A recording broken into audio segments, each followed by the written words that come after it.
नाम गर जीवन होगा सफल, मोक्ष तू पाएगा। सच्चे मन से ओम नाम गर गाएगा, जीवन होगा सफल, मोक्ष तू पाएगा। सर्वोत्तम मानव चोला है, शुभ कर्मों से पाया। ये मुश्किल से है मिलता, वेदों में साफ दर्शाया। प्रभु को गाएगा, जीवन होगा सफल, मोक्ष तू पाएगा। सच्चे मन से ओम नाम गर गाएगा, जीवन होगा सफल, मोक्ष तू पाएगा। ऊंचा पद पाकर बंदे तू क्यों ज्यादा इतराता। धन दौलत कुटुंब तबेला सब यही धरा रह जाता। अकेला जाएगा, जीवन होगा सफल, मोक्ष तू पाएगा। कोई भी सदा रहा ना, ये दुनिया आनी जानी। रावण बाली दुर्योधन ना रहे बलि अभिमानी। जो धर्म कमाएगा, जीवन होगा सफल, मोक्ष तू पाएगा। सच्चे मन से ओम नाम गर गाएगा, जीवन होगा सफल, मोक्ष तू पाएगा। तू चाहे अगर भलाई तो बन जा परोपकारी। गुणगान करेगी तेरा ये दुनिया एक दिन सारी। भला कहलाएगा, जीवन होगा सफल, मोक्ष तू पाएगा। सच्चे मन से ओम नाम गर गाएगा, जीवन होगा सफल, मोक्ष तू पाएगा। धन्यवाद, नमस्कार। भजन बहुत सुंदर भजन, बधाई आपके लिए। कल हमारे सुधीर कुमार बंसल जी का जन्मदिन था, और जब तक वो माता चंद्रकांता जी ने चर्चा की उसके पहले वो चले गए थे, तो आज पुनः उनको बहुत बहुत बधाई। सम्मानी हमारे 72 साल के आप हो चुके हैं, ये हम लोगों के लिए गर्व की बात है। आइए दयार्य जी। ओम। ओ संसार की माताएं निर्माता हैं, इसीलिए तो माँ का ऊंचा नाता है। 9 मास गर्भ में रखती माँ, भारी संकट सहती। बच्चे को खिलाती पहले, खुद भूखी प्यासी मरती है। किस्मत वाली माता है, इसीलिए तो माँ का ऊंचा नाता है। संसार की माताएं ही निर्माता हैं, इसीलिए तो माँ का ऊंचा नाता है। माँ चाहे तो बच्चे को कायर या क्रूर बना दे, या जीजा बाई बनकर शिवा सा शेर बना दे। ये भाग्य विधाता है, इसीलिए तो माँ का ऊंचा नाता है। संसार की माताएं ही निर्माता हैं, इसीलिए तो माँ का ऊंचा नाता है। यदि चाहते राम को लाना, कौशल्या को पहले लाओ। यदि चाहते कृष्ण को लाना, तो देवकी को पहले लाओ। अभय ये गाता है, इसीलिए तो माँ का ऊंचा नाता है। संसार की माताएं ही निर्माता हैं, इसीलिए तो माँ का ऊंचा नाता है। ओम। इसीलिए मोदी जी ने 33% आरक्षण बिल ला करके नारी शक्ति बंधन अधिनियम 2/3 बहुमत से अभी अभी पास हो गया। उसके लिए आप सभी को बहुत बहुत बधाई, बहुत बहुत बधाई। जी दया जी, हाँ जी। 33% आरक्षण, महिला आरक्षण बिल पास हो गया है 2/3 बहुमत से अभी अभी। आज किसका जन्मदिन है? नहीं, मैं ये कह रहा हूँ 33% आरक्षण बिल पास हो गया है, महिला आरक्षण बिल। ये महिलाओं को तो इतना ऊंचा उठा दिया ऋषि दयानंद ने, तो उठाया था यूं भाई ये निर्माण करें, पर वो इतना ऊंची उठ गई कि बिठानी मुश्किल हो रही है। वो बिठानी मुश्किल हो रही है अब। अब और सुनो, अब 33% होगा तो सभा में, विधानसभा में और राज्यसभा में वही वही 80% पति बेचारे डर डर के अपना जीवन व्यतीत कर रहे हैं। वो क्या न करना, किसी ने जेल ना देखी हो तो ब्याह करवा के देख लो। शिमला देखते तो ब्याह करा के देख रहे हैं। बहुत बढ़िया। आज सुनो, कल जन्मदिन था हमारे सुधीर कुमार बंसल जी का, और अच्छा, हाँ, उनका जन्म। बहुत बहुत बधाई, बहुत बहुत बधाई। और आज जो है हमारी निष्ठा जी का जन्मदिन है, और निष्ठा जी आ रही है कुछ देर बाद। तो कल बहुत बहुत बधाई, हार्दिक अभिनंदन। मैं थोड़ा बाहर था, तो बाद में जब पता चला जो है, चंद्रकांता जी ने चर्चा की, तो मैं सुधीर जी चले गए थे, निकल गए थे वो। लेकिन आप सब लोग आज उनको बधाई दे दीजिएगा। दया जी ने हमारी बधाई दी थी, मैं भी अपनी तरफ से, भाई सुधीर कुमार बंसल जी हमारे 72 वर्ष के हो गए हैं, तो आगे भी वो इसी प्रकार से सुखी स्वस्थ रहते हुए वेद प्रचार में लगे रहे। चलिए, जब तक हमारे निष्ठा जी आती हैं, तो अनिल कुमार नरोला जी, आज आपका व्याख्यान होगा, आइए। अच्छा जी, आदरणीय लखनलाल जी, बहन दया आर्य जी अभी बड़ा अच्छा भजन बोल रही थी, बहुत ही सुंदर भजन था। और जैसा कि लखन जी ने बताया, और कल भी इसका वर्णन हुआ था कि सुधीर बंसल जी का जन्मदिन था कल, तो सुधीर बंसल जी आज मेरे विचार में उपस्थित हैं। सुधीर बंसल जी को बहुत बहुत बधाई। और जैसा आपने अभी बताया कि सुधीर बंसल जी 72 साल के होने वाले हैं, 72 के हो रहे हैं आज, 72 की हो रहे हैं, 72 की जी। 72 के ना? हाँ, 72। 72, बहुत अच्छी बात है। मैं भी 72 का होने वाला हूँ कुछ दिनों में, तो मैं और ये एक ही श्रेणी में आने वाले हैं। और हमारे आपको हम ऐसे नहीं छोड़ेंगे, आपकी तो पार्टी लेंगे हम लोग घर घर। अरे वेलकम सर, हमेशा स्वागत है आपका, जब मर्जी। पार्टी की तो कोई बात ही नहीं है। तो मुनि पुरुषोत्तम जी को भी बहुत बहुत नमस्ते, आपको बहुत प्रणाम। उन्होंने कल बड़ा ही अच्छा व्याख्यान दिया था। और अभी आप महिला अधिनियम की बात कर रहे थे, मैं भी अभी देख रहा था, तो महिला को 33% उनको आरक्षण देने का बिल जो है, उसके फेवर में 454 बिल पड़े हैं, और विरोध में सिर्फ 2 मत आए थे। और अब उनके अलग अलग क्लॉजों के ऊपर, अलग अलग क्लॉज के ऊपर मतदान चल रहा है इस टाइम। अभी मैं थोड़ी देर पहले देख रहा था, तो मैं तो बल्कि मजाक में सोच रहा था कि देखिए, महिलाएं जो हैं 33% होंगी और 67% होंगे पुरुष। तो हम ये कहते हैं कि भाई महिलाएं और पुरुष बराबर होते हैं, तो इसका मतलब ये है कि 33% महिलाएं 67% पुरुषों के बिल्कुल बराबर में है। मतलब एकदम उनकी 33% जो है 67% पे भारी है। तो इतनी शक्ति है महिला की। महिला सशक्तिकरण की बात अभी बहन दयारिया भी कर रही थी। स्वामी दयानंद जी ने पहले ही महिलाओं को इतना ऊंचा उठा दिया था कि आज महिलाओं की स्थिति बहुत अच्छी हो रही है। पूरे विश्व में महिलाएं अपना अपना बहुत अच्छे उत्तम कार्य करके दिखा रही हैं, और कई जगह पर महिलाएं पुरुषों से भी आगे निकल गई हैं। और भारत में आप देखें तो महिलाएं मिलिट्री में जा रही हैं, आईटी में तो कोई कमी है ही नहीं, आईटी में तो बहुत ज्यादा महिलाओं का चल रहा है। इवन अगर आपने देखा हो तो अब तो ये आज तक पर महिला एंकर एक आती है एआई में, जो आर्टिफिशियल इंटेलिजेंस की बनी हुई है, वो भी एक महिला ही है आर्टिफिशियल इंटेलिजेंस में। वो शायद रात को आके खबरें पढ़ती है। तो ये सब बातें तो खैर नॉर्मल चीजें हैं। लेकिन कल जब मुनि पुरुषोत्तम जी बता रहे थे, तो मानव की विशेषताओं के बारे में बता रहे थे।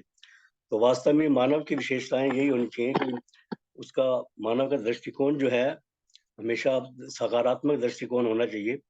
जैसे कि कुछ लोग कई बार कह देते हैं कि निराशा में आके मान लिया कोई कहता है कि मैं काफी अकेला हूँ, तो उसको ये, बजाय ये कि मैं काफी अकेला हूँ, अगर हम सकारात्मक दृष्टि में कहेंगे तो हम कहेंगे कि मैं अकेला ही काफी हूँ। तो उस हिसाब से अगर देखा जाए तो आदमी का जीवन जो है बड़ा सफल हो सकता है। और हम ये भी मानते हैं कि पुरुषों में या व्यक्तियों में अच्छा वक्त उसी का होता है जो किसी का बुरा नहीं चाहता। हमें हर हालत में यही चीज देखना चाहिए कि हम दुनिया की, जैसे हम कहते हैं सर्वे भवन्तु सुखिनः सर्वे सन्तु निरामया, तो सबके भले की बात इसे हम अच्छे करनी सोचनी चाहिए। और अगर हम दूसरों के लिए कोई भला करते हैं तो कहीं ना कहीं हमारा भी भला हो रहा होता है। और अगर आप प्रसन्न हैं तो ये बड़ी अच्छी बात है। आपको हमेशा और हमें सबको प्रसन्न ही रहना चाहिए, लेकिन आपके कारण और हमारे कारण कोई दूसरा प्रसन्न होता है तो ये बहुत ही अच्छी बात है। और इसमें हमेशा हमें ये ध्यान रखना चाहिए कि कभी हम घमंड ना करें, चाहे गर्व अवश्य करें, लेकिन घमंड ना करें, क्योंकि घमंड करते हैं तो घमंड सिर में चढ़ जाता है। तो सिर में जब घमंड चढ़ता है तो फिर व्यक्ति जो है शैतान बन जाता है। और उसके विपरीत अगर हम विनम्रता से चलते हैं, विनम्रता हमारा गुणों में आ जाती है, तो विनम्रता से मनुष्य जो है देवदूत बन जाता है। तो इस प्रकार से हमारी अपनी छवि ऐसी बनाए कि लोग जो हैं आपको, आपकी प्रशंसा इस वजह से ना करें कि आपकी हैसियत बड़ी ऊंची है, कि आपके पास बहुत पैसा है, आपका बहुत ज्ञान है और आपका रुतबा बहुत है, आपका बहुत बड़ा पद है। उस हैसियत से आपको लोग ना याद करें, बल्कि उस हैसियत से याद करें कि आपका स्वभाव बड़ा अच्छा है, आपका व्यवहार अच्छा है। क्योंकि व्यवहार यदि अच्छा है तो सभी आप कर सकते हैं, आप सभी की हेल्प भी कर सकते हैं। और इसी दूसरों की सभी की सहायता करने में ऐसा नहीं है कि सहायता करने के लिए कोई विशेष गुणों की आवश्यकता होती है। जिसके विशेष गुण है वो विशेष प्रकार से सहायता करेगा, और जिसके साधारण गुण है वो साधारण रूप से भी किसी न किसी की सहायता कर सकता है। इसी मंच पर एक बार बड़ा अच्छा अपने अखिलेश शर्मा जी ने एक बड़ा अच्छा उदाहरण दिया था। हो सकता है सबको ध्यान होगा, उसको मैं दोबारा आज फिर बता दूंगा। कि एक व्यक्ति था, बहुत ही गरीब था और उसको बहुत ही अनपढ़ था, मतलब उसके पास वो ये मैं समझता था कि मेरे पास कोई गुण नहीं है। तो उसका क्या था कि सुबह जब भी वो अपनी किसी कार्य में जाता था, बस में बैठ के जाता था, तो जैसे ही बस में बैठा होता था, कोई बस फुल है मान लीजिए, पूरी भरी हुई है, तो कोई दूसरा व्यक्ति आता था तो वो एकदम उठ के खड़ा हो जाता था, और वो खड़ा हो जाता था और वो दूसरे आदमी को बिठा देता था। तो वो कहता था क्यों, आपके उठेगा ना? नहीं नहीं, आप बैठी मुझे कोई बात नहीं। तो ऐसे आगे चला, फिर कोई खाली सीट हुई तो फिर बैठ गया वो। और फिर उसके बाद कोई और आगे से व्यक्ति चढ़ गया तो फिर वो अपना चढ़ जाता था, फिर बैठ जाता था। तो ऐसे ही आखिर तक जो है वो लोगों की हेल्प करता रहता था। तो किसी ने उससे पूछा कि भाई ऐसा तुम क्यों करते हो, तुम बार बार उठ जाते हो जबकि तुम्हें भी बहुत दूर जाना होता है, कोई ये नहीं कि तुम एकदम पास आ रहे हो। तो कहता है देखो बात ये है कि मेरे अंदर ना कोई गुण नहीं है, और मैं बिल्कुल साधारण बंदा हूँ, मजदूर आदमी हूँ, ना मुझे कुछ पढ़ा लिखा हो, ना मेरे पास पैसा है। और मैंने ये सुना हुआ है कि भाई दूसरों की हेल्प करनी चाहिए, तो मैं और तो किसी की कोई किसी प्रकार से हेल्प कोई कर नहीं सकता। तो यही मैं छोटी सी किसी की हेल्प करता हूँ, और जब वो मुझे धन्यवाद या थैंक यू कहते हैं, शुक्रिया कहते हैं, तो मुझे बड़ी खुशी होती है। तो इस खुशी की वजह से ही मैं ऐसा करता हूँ। तो ये बड़ा अच्छा उदाहरण है कि अब कोई भी व्यक्ति अपने किसी न किसी रूप में आपकी किसी की भी हेल्प कर ही सकता है। और हेल्प करने के लिए कोई ये भी नहीं कि किसी अच्छे कोई मुहूर्त की जरूरत है।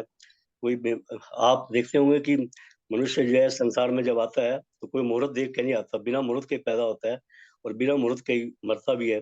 जबकि व्यक्ति ये सोचता रहता है कि कोई अच्छा मुहूर्त निकलेगा तो मैं ये काम करूंगा, अमुक काम तभी करूंगा जब कोई अच्छा मुहूर्त होगा। तो उस मुहूर्त का इंतजार नहीं करना चाहिए, बल्कि यही मानना चाहिए कि हमारा सारा जीवन ही शुभ मुहूर्त के रूप में है।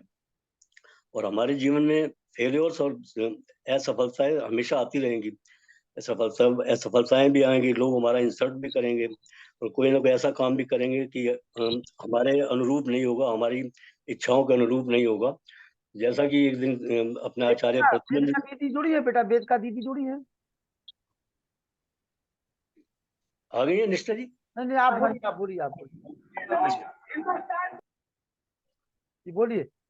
तो आज आचार्य प्रद्युम्न जी जैसा बता रहे थे कि आपकी नेचर, आपका व्यवहार, आपकी मन की परिस्थिति जो है ऐसी होनी चाहिए कि आपका जो अपनी खुशी का जो पल है, या आपकी संतोष है, या आपका अपने जो व्यक्तित्व है, उसका स्विच आपके हाथ में रहना चाहिए, किसी और के हाथ में मत दें। ये किसी और को फैसला मत करने दें, अगर क्योंकि ये हमेशा माना जाएगा कि परिस्थितियां कभी आपके अनुकूल नहीं होंगी। लोग कभी उस टाइप से व्यवहार नहीं करेंगे जैसा आप चाहते हैं। लोग सबकी अपनी अपनी मानसिक स्थिति होती है, सबका अपना अपना मानसिक स्तर होता है, सबका अपना अपना ज्ञान होता है, अपने ज्ञान के अनुरूप ही सभी लोग काम करते हैं। तो हम ये ना सोचे कि हर आदमी हमारे अनुरूप ही चलेगा और हमारी प्रशंसा ही करेगा, या हमारी हेल्प ही करेगा, या हमारे अनुकूल चलेगा। तो अपनी प्रसन्नता का, अपनी जो स्विच है वो अपने हाथ में रखे, कंट्रोल अपने पास रहना चाहिए। अपनी खुशी का कारण आप खुद बने, ना कि ये समझे कि कोई दूसरा खुशी आपको देगा तब आप खुश होंगे। तो अगर हम उस प्रकार से चल सकते हैं, सभी हमारा जीवन जो है ठीक से चल सकता है।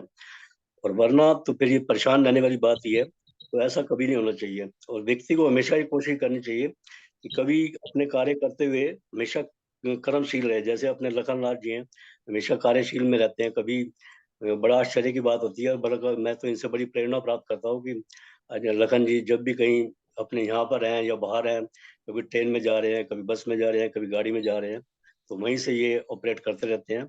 और कभी ये नहीं सोचते कि आज मुझे छुट्टी लेनी है, या छुट्टी की अगर बाई चांस कोई बहुत ज्यादा जरूरी काम होता भी है, तो अदिति बेटी है वो उस कार्यक्रम को बड़ा संचालित करती है, बड़ा अच्छा करती है। तो पुरुषार्थ हमेशा करते रहना चाहिए, क्योंकि ये कहा भी जाता है कि उद्यमेन ही सिद्ध्यन्ति कार्याणि न मनोरथे, न ही सुप्तस्य सिंहस्य मुखे प्रविशन्ति मृगा। कि उद्यम उद्यम करना ही पड़ता है, उद्यम किए बगैर कोई कार्य नहीं होता। और इवन जंगल में जो शेर राजा होता है, राजा भी, उसको भी उद्यम करना पड़ता है, तभी उसको शिकार मिलता है। ऐसा नहीं होता कि वो बैठे बैठे कोई भी पशु आएगा उसके मुंह के अंदर चला जाएगा और उसका पेट भरेगा। उसको तो मेहनत करनी ही पड़ेगी। और उसके लिए पुरुषार्थ करने के लिए अपना हौसला हमेशा बंदा आदमी बना के रखे। और वो कहा जाता है कि आप अपने हौसलों को ये मत बताओ कि परेशानी है बहुत बड़ी है, कि परेशानी बहुत ज्यादा है, बल्कि अपनी परेशानियों को बताओ कि आपके हौसले कितने बड़े हैं। हमेशा अपने परिश्रम के लिए हमेशा उद्यत रहें, और अपना पुरुषार्थ का जो है आचरण बनाए रखें। व्यवहार में हमेशा ये रहे कि हम कार्य करते हुए इस संसार में रहेंगे। तो जैसा कि कर्मयोग के ऊपर बात चलती है, तो कर्म योग को हमेशा मान के चलेंगे। कर्म योग करेंगे, हम कर्म में रहेंगे, तभी जीवन में सफलता प्राप्त कर सकते हैं। नहीं तो फिर जो है बहुत परेशानी वाला काम रहता है। तो हमेशा जो है अपने मस्तिष्क को ऐसा समझे कि जैसे पैराशूट होता है, मन और पैराशूट दोनों ऐसे होते हैं कि जैसे अगर आप खुल जाएं, जब दोनों खुले होते हैं तभी काम चलता है। अगर आपको कोई दुर्घटना, आप विमान में जा रहे हैं और कोई दुर्घटना हो जाती है, तो आप पैराशूट को खोलते हैं तभी आप बच पाते हैं। पैराशूट बंद होगा तो आप कुछ नहीं कर सकते। इसी प्रकार मन भी हमारा पैराशूट की तरह ही होना चाहिए। मन जो है आप खुला रखेंगे, हमेशा संकीर्ण दृष्टिकोण से दूर रहेंगे, सकारात्मक दृष्टिकोण रखेंगे और बड़ा व्यापक दृष्टिकोण रखेंगे, तभी जीवन सफल हो सकता है। और उसके साथ साथ जीवन में बाकी गुण जो आप देखते ही हैं हमेशा की, जैसे धर्म के 10 लक्षण हैं, उन 10 लक्षणों के हिसाब से उसके अनुरूप ही हमें चलना चाहिए। क्रोध से, मोह से, स्मृति विभ्रम वगैरह, बुद्धि का नाश हो जाए, इस प्रकार के कार्य बिल्कुल ना करें। जीवन का नियंत्रण जो है हमेशा अपने पास रखें, और बिना गुस्से के, बिना क्रोध के काम करें तो ठीक रहेगा। और आप देखते होंगे कि एक अच्छा कार्य करते हैं तो हमेशा अच्छे कार्य का परिणाम अच्छा ही होता है। आप देखते होंगे गेहूं का एक दाना बोते हैं हम खेत में, तो हजारों दाने पैदा हो जाते हैं। और इसी प्रकार से कर्म का जो है फल भी बड़ा अच्छा मिलता है। अच्छे कर्म करेंगे तो अच्छा फल मिलेगा, और खराब कर्म करेंगे तो फल भी उसी प्रकार का होगा। इस ये तो हम लोग रोज ही सुनते हैं। श्री कृष्ण जी का संदेश भी है। श्री कृष्ण जी ने अर्जुन को कर्म का कर्म का ही उपदेश दिया था, तभी अर्जुन जो है उसी के अनुरूप चल पाया, और पांडवों का उनको विजय मिली। और कौरव जो थे वो चूंकि गलत अधर्म की तरफ थे, तो कौरवों का नाश हुआ और वो कुछ नहीं कर पाए। जबकि आप जानते होंगे कि जैसा बताया भी जाता है कि दुर्योधन भी चाहता था कि मुझे सब ज्ञान है, लेकिन उसके मन की जो स्थिति थी वो ऐसी थी कि वो धर्म के अनुरूप कभी चल नहीं पाता था। तो इसी प्रकार हम देखते हैं कि अपनी दृष्टिकोण हमेशा ठीक होना चाहिए, क्योंकि जैसी दृष्टि होगी वैसी ही सृष्टि बनेगी। सृष्टि कितनी भी परिवर्तित हो जाए, लेकिन आप तभी सुखी हो सकते हैं जबकि आपकी दृष्टि अगर सही होगी, हम लोगों की दृष्टि सही रहेगी, तभी हम सुखी हो सकते हैं। नहीं तो हमेशा जो है दुखी रहेंगे, और दुखी रहने से कोई समस्या सुलझती नहीं है। क्योंकि हमेशा कोशिश यही करनी चाहिए कि, ये कहा जाता है कि लाइफ का सिद्धांत ये होना चाहिए कि 3 सिद्धांत होने चाहिए लाइफ में। जैसे कहते हैं कि be happy, be happy, be happy, बस ये 3 सिद्धांत है। हमेशा खुश रहें, हमेशा खुश रहें, खुश रहें। यानी कहने का अर्थ ये है कि हमेशा यदि आप प्रसन्न रहते हैं, तभी आप जीवन को ठीक से चला सकते हैं। क्योंकि दुखी रहने से कोई कार्य संपन्न नहीं होगा, उल्टा आपकी जो परेशानी है वो कंपाउंड होगी, और ज्यादा बढ़ जाएगी, तो स्थिति और जटिल हो जाएगी। तो जटिलता बढ़ाने से कोई लाभ होने वाला बिल्कुल भी नहीं है। और अपनी दृष्टिकोण, अगर आपको लगता है कि आपका दृष्टिकोण संकीर्ण है, तो दृष्टिकोण में थोड़ा सा भी परिवर्तन हो जाए, तो आप जो है सुखी हो सकते हैं। दृष्टिकोण में परिवर्तन होने से बहुत बड़े बड़े चमत्कार कर सकता है व्यक्ति। अगर कोई संकीर्ण विचारधारा से आकर व्यापक दृष्टिकोण की ओर जाता है तो उसका परिणाम कुछ और ही होता है। उसके लिए यही कहा जाता है कि व्यष्टि से, जैसे हम बोलते हैं कि व्यक्ति से समाज की ओर चलना है, तो ऐसे ही बोलते हैं कि व्यष्टि से समष्टि की ओर है।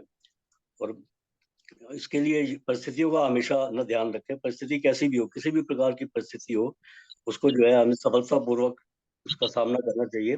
और बल्कि ये भी कहा जाता है कि एंजॉय द लिटिल थिंग्स। आपको कुछ छोटी छोटी बातें होती है, उस पर भी आपको खुशी होनी चाहिए।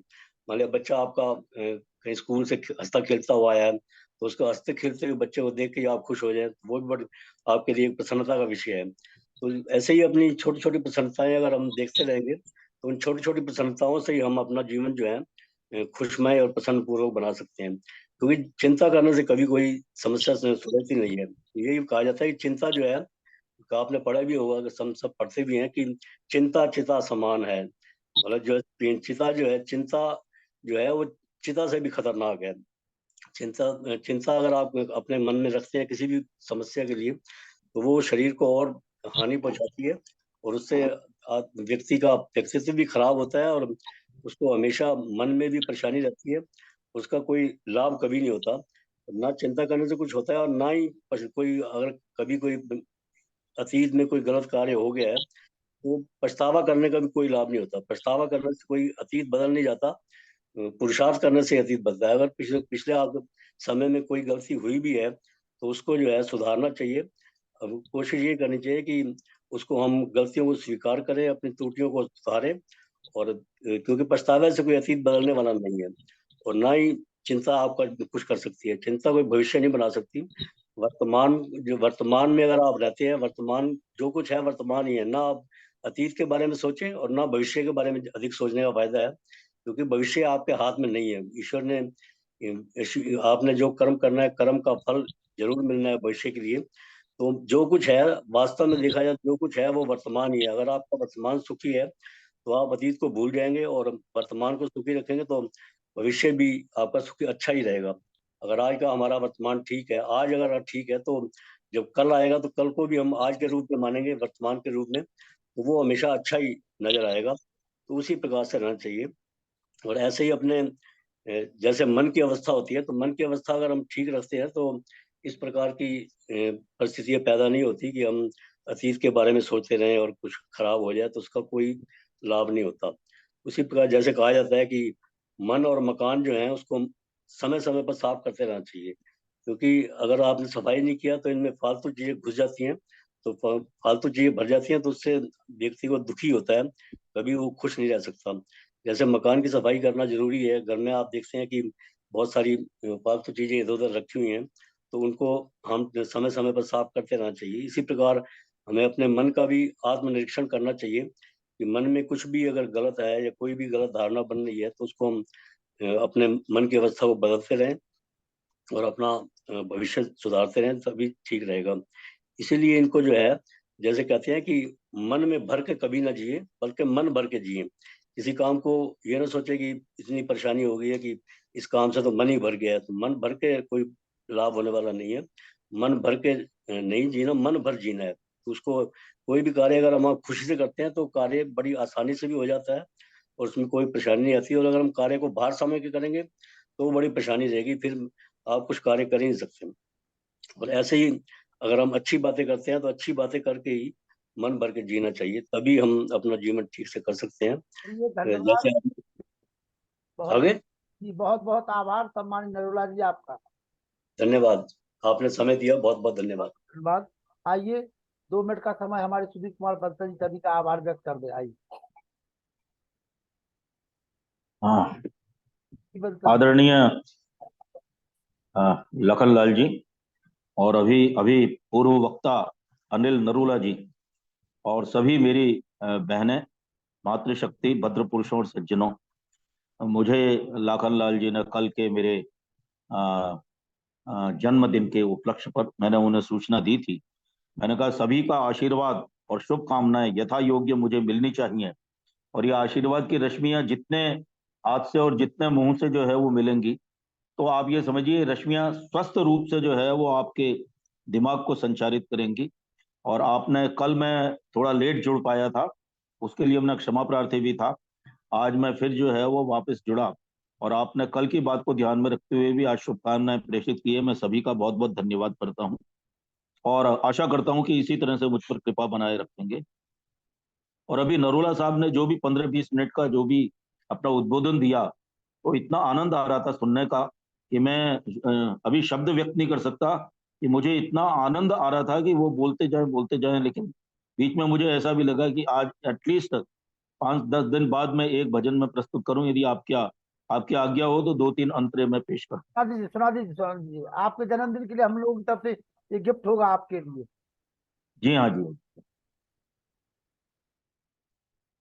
मुझे ऐसा बना दो वो मेरे पिता, जीवन में लगे होकर ना कहीं, जाने अनजाने भी मुझसे नुकसान किसी का हो ना कहीं। मुझे ऐसे बना दो मेरे पिता, उपकार सदा करता जाऊं, दुनिया अपकार भले ही करे।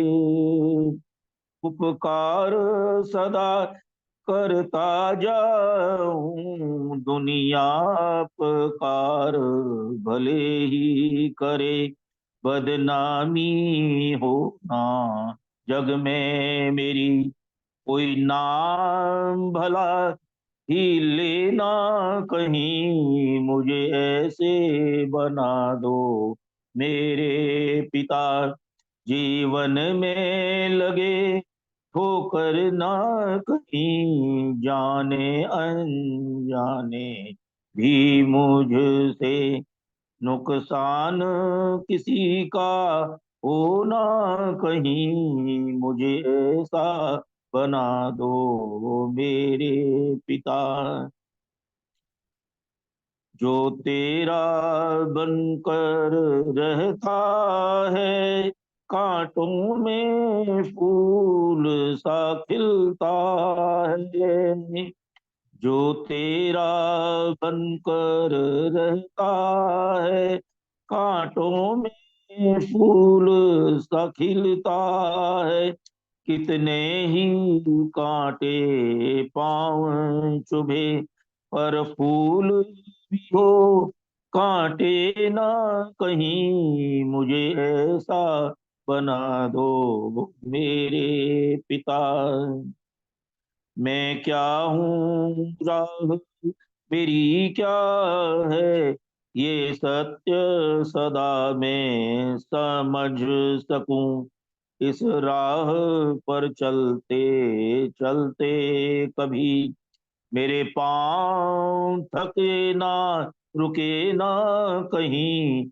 मुझे ऐसा बना दो मेरे पिता, मन हो मधुपूर्णा कल, आंखों से ज्योति झलकती हो। मन हो मधुपूर्णा कलश मेरा, आंखों से ज्योति झलकती हो। तुझ पे मधु ऐसा पीने को, जागत ही तो ना कहीं। मुझे ऐसा बना दो मेरे पिता, जीवन में लगे ठोकर ना कहीं, जाने अनजाने भी मुझसे नुकसान किसी का हो ना कहीं। मुझे ऐसा बना दो मेरे पिता।